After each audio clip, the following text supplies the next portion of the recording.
mga kalodi yung kumukulong tubig. Ayan, gumagawa siya ng egg pouch mga kalodi oh. Alam nyo ba, para mabuo yung egg pouch, kailangan natin maglagay ng suka sa tubig para mabuo siya.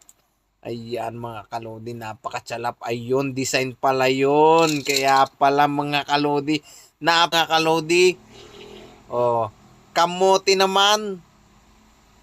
Oh, pinakuluan na naman niya yung yelo mga kalodi. Oh, eto yung kamote mga kalodi, nilagyan niya ng gatas. Oh, nilagyan niya ng egg. Ano kaya nilagay niya? Ba't may egg doon? Oh, naluto pati mga egg. Oh, itong mga kalodi oh. Ayan, at pati yung noodles, prinito na niya.